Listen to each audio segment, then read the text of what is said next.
July 3, 2025ರಂದು ಆಘಾತಕಾರಿ ತಪ್ಪೊಪ್ಪಿಗೆಯೊಂದು ಹೊರಬಿತ್ತು. ಧರ್ಮಸ್ಥಳದಲ್ಲಿ ಹಲವು ವರ್ಷಗಳಿಂದ ಡಜನ್ಗಟ್ಟಲೆ ಶವಗಳನ್ನು ರಹಸ್ಯವಾಗಿ ವಿಲೇವಾರಿ ಮಾಡಿದ್ದಾಗಿ ಮಾಜಿ ದೇವಾಲಯದ ಕೆಲಸಗಾರ ಒಪ್ಪಿಕೊಂಡಿದ್ದಾನೆ. ಮರುದಿನವೇ ಜುಲೈ 4ರಂದು ಸಾಮೂಹಿಕ ಅಂತ್ಯಕ್ರಿಯೆ ಆರೋಪದ ಮೇಲೆ ಪೊಲೀಸರು ಅಧಿಕೃತವಾಗಿ ಎಫ್ಐಆರ್ ದಾಖಲಿಸಿದರು.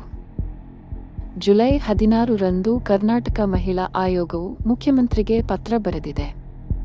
ಅವರು ತಕ್ಷಣವೇ ಸ್ವತಂತ್ರ ವಿಶೇಷ ತನಿಖಾ ತಂಡವನ್ನು ರಚಿಸಬೇಕು ಎಂದು ಒತ್ತಾಯಿಸಿದರು. ಜುಲೈ 18ರಂದು ನ್ಯಾಯಾಲಯವು ಒಂದು ತಮಾಷೆಯ ಆದೇಶವನ್ನು ಹೊರಡಿಸಿತು. ಪ್ರಕರಣದ ಹೆಚ್ಚಿನ ವಿವರಗಳನ್ನು ವರದಿ ಮಾಡುವುದನ್ನು ಮಾಧ್ಯಮಗಳನ್ನು ನಿಷೇಧಿಸಿತು. ಜುಲೈ 19ರಂದು ಕರ್ನಾಟಕ ಸರ್ಕಾರ ವಿಶೇಷ ತನಿಖಾ ತಂಡವನ್ನು ರಚಿಸಿತು. ಈ ತಂಡದ ನೇತೃತ್ವವನ್ನು ಹಿರಿಯ ಅಧಿಕಾರಿಯಾದ ಡಿಜಿಪಿ ಪ್ರಣಬ್ ಮೊಹಾಂತಿ ವಹಿಸಿಕೊಂಡಿದ್ದಾರೆ.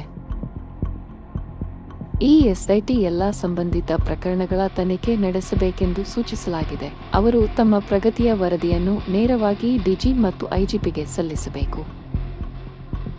ಜುಲೈ 22ರಂದು ಸೌಜನ್ಯಳ ತಾಯಿ ಕುಸುಮಾವತಿ ಭಾವನಾತ್ಮಕ ಮನವಿ ಮಾಡಿದರು. ನನ್ನ ಮಗಳ ಪ್ರಕರಣವನ್ನು ಎಸ್ಐಟಿ ತನಿಖೆಯ ವ್ಯಾಪ್ತಿಗೆ ಸೇರಿಸಿ ಎಂದು ಅವರು ಹೇಳಿದರು. ಆದರೂ ನ್ಯಾಯ ಸಿಗುತ್ತಿಲ್ಲ.